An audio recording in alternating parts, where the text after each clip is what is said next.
Salut les amis, alors on se retrouve aujourd'hui pour l'essai de ce moustache. Comme vous avez pu voir sur une de mes précédentes vidéos, j'ai eu des petits soucis avec mon vélo, il m'a duré de frein. Donc j'ai été l'emmener au magasin Maximum Bike où j'avais acheté mon vélo pour qu'ils essayent de réparer ça. Ils m'ont pris en charge et ils m'ont gentiment proposé de me prêter ce joli moustache, donc le moustache Trail 4. Donc un gros all mountain, 150 de débattement. Mais ça on va voir avec Théo, donc du magasin Maximum Bike, qui va nous le présenter.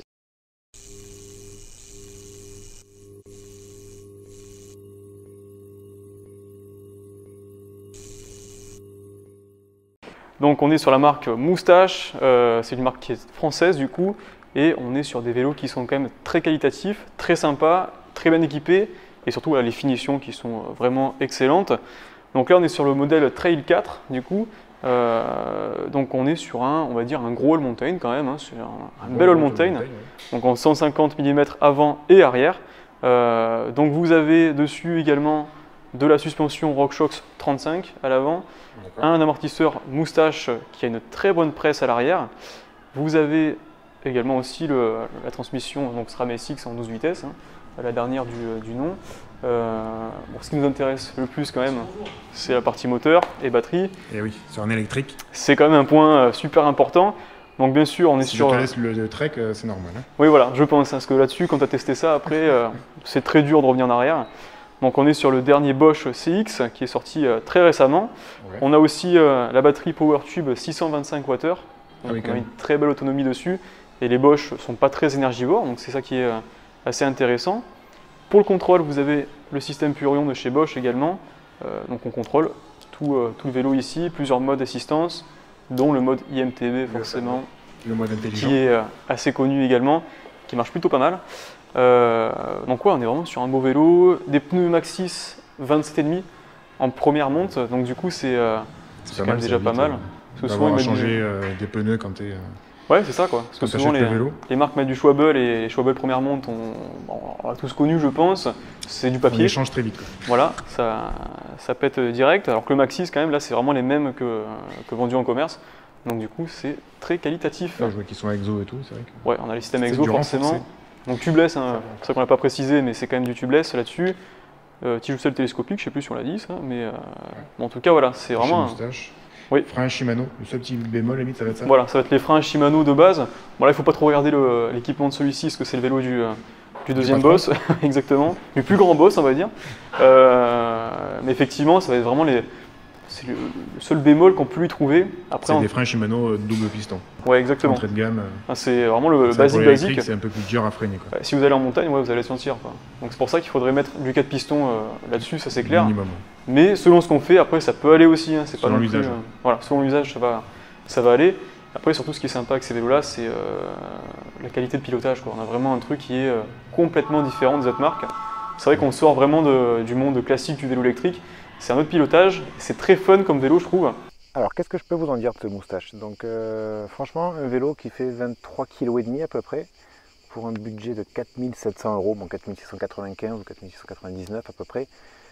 Voilà, donc franchement on va dire entrée de gamme dans le cadre gros all mountain. 150 devant, 150 derrière comme expliquait Théo.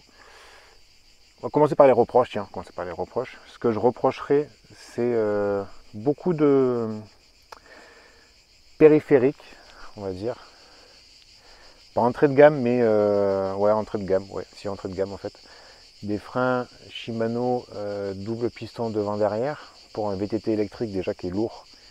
Et pour une pratique quand même all mountain engagée, donc c'est quand même, je trouve, très léger. La fourche RockShox 35 qui fait le taf.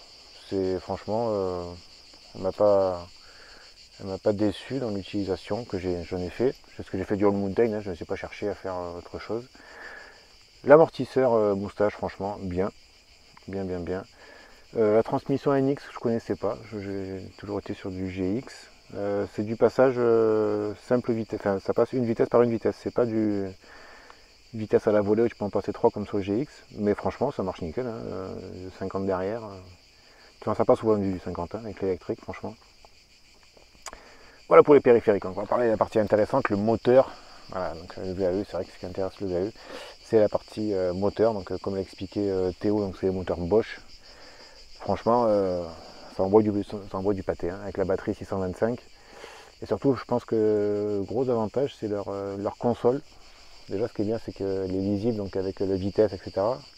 Même le compteur journalier avec les kilomètres journaliers totaux. Le mode IMTB, on va commencer par celui-là. Parce que différents modes, mode turbo, IMTB, tour, éco. Voilà. Et le mode walk, mais ça c'est pour monter après, on vous expliquera après. Donc le mode turbo, donc c'est à fond tout le temps. Et là j'ai fait donc ce même parcours que j'ai fait aujourd'hui. Je l'ai fait une première fois en mode tour, donc toute la sortie en mode tour. Et là aujourd'hui je le fais en mode IMTB. Donc le mode IMTB c'est le mode intelligent qui varie suivant comment tu appuies sur les pédales. Donc si tu appuies plus ou moins fort, ça veut dire que tu as besoin de plus ou moins d'assistance et il va t'aider plus ou moins. Alors ce que j'ai remarqué au premier abord, c'est que ce mode IMTB, c'est un pouce au crime, quoi. Il te pousse tout le temps.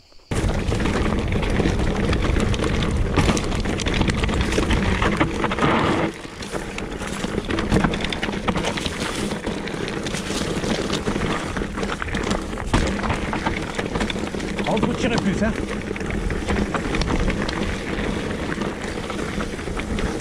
Tirer un peu plus, ça c'est le moteur qui est là. Avec l'assistance, c'est un régal. Par contre, l'IMTB, c'est un pouce au crime. Un pouce à l'erreur même. Pour avoir fait le même parcours en mode tour et en mode IMTB, il faut se méfier de la relance, hein. Ça peut être très violent.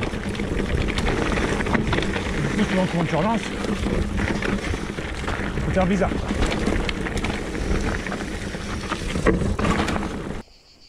Dès que tu vas commencer à appuyer, parce que ça va commencer à être un radar ou que tu veux relancer ou autre, il se met direct en mode turbo. Et il faut même faire gaffe parce que sur la relance, ça peut être traître. Parce que franchement, quand ça pousse, ça pousse, hein. Alors que le mode tour, c'est plus linéaire, du coup c'est plus prévisible. Parce que tu peux te faire surprendre avec ce mode IMTB, du coup, qui te met en turbo quand il pense que tu en as envie. Et c'est pas forcément le cas. Mais franchement, ça marche bien. Niveau autonomie, le mode tour, donc là j'ai fait un tour, ce qui m'a arrêté c'est pas tant la fatigue mais c'est le temps.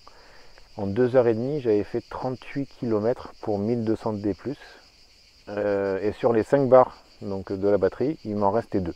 J'avais attaqué donc on va dire les 2 dernières barres. Là je suis en mode IMTB, je suis à la moitié du parcours, il me reste 3 barres. Donc j'en ai parlé avec Théo dans la semaine et il m'a dit que ouais, le mode IMTB avec le moteur Bosch c'était assez gourmand quand même, assez gourmand, et que du coup tu pouvais pas taper leur estimation de 70-80 bornes, quoi.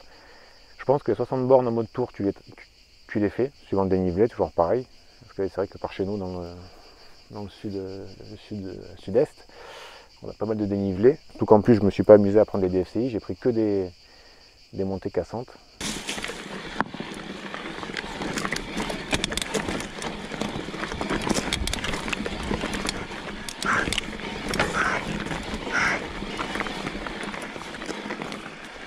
Bon, encore.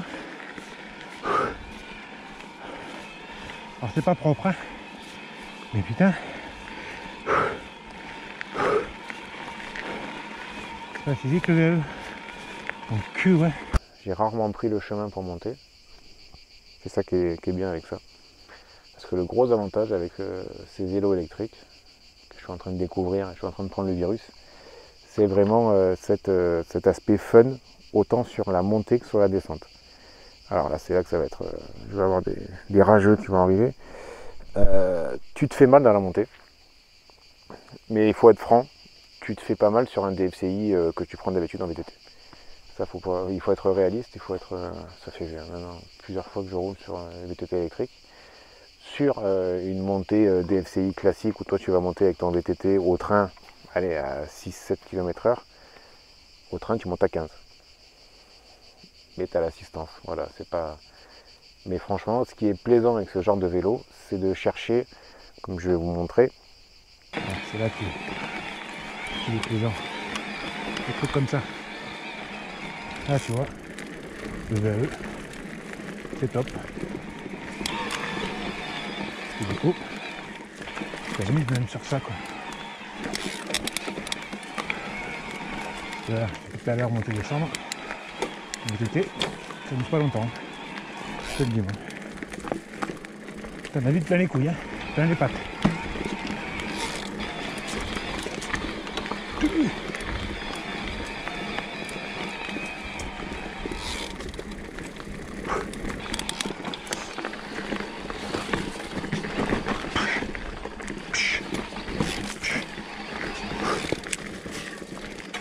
Voilà. Et voilà, t'es monté, mais tu t'es amusé. Tu t'as pris une DLC à la fois. Vraiment prendre des singles montants en fait quoi. Où là tu t'amuses, tu cherches l'adhérence, tu entends le pneu arrière qui crie. Et c'est là que c'est marrant, c'est là que c'est sympa, c'est là que c'est amusant. Tu t'amuses dans la montée comme dans la descente. Donc tu te fatigues, tu te sèches, hein. Vous allez voir une montée, là j'arrive à la fin, je suis comme ça. Mais voilà, tu vois la gueule de la montée, c'est des rochers partout, faut y aller quoi. Mais franchement c'est voilà, du fun, du fun, du fun. Donc voilà, je pense que avec le 625 vous ferez une bonne sortie d'une quarantaine de bornes pour 1200-1500 maxi, suivant comment vous roulez, comment vous tapez dedans. Et par contre en mode tour, là par contre vous pourrez taper de la belle virée quoi. De la belle virée, je pense que les 60-65 vous pouvez les taper quoi. Après je suis un gabarit lourd, hein. Moi 95 kg, voilà, c'est pas. Je suis pas le gabarit le plus léger. Bon 95 avec le sac à dos. Hein. Au moment il fait chaud, j'ai remis le sac avec la poche à eau. Mais ouais, voilà. Merci encore à Maximin Bike pour le prêt de ce vélo. J'ai pu essayer pendant à peu près 100. J'ai fait quoi, 3 sorties avec, j'ai dû faire 120-130 bornes avec. Et puis voilà, du régal. Du régal. La banane de mon montant comme en descendant. Donc voilà, j'espère que ça vous aura plu. Je vous souhaite une bonne semaine à tous et je vous dis tchuss.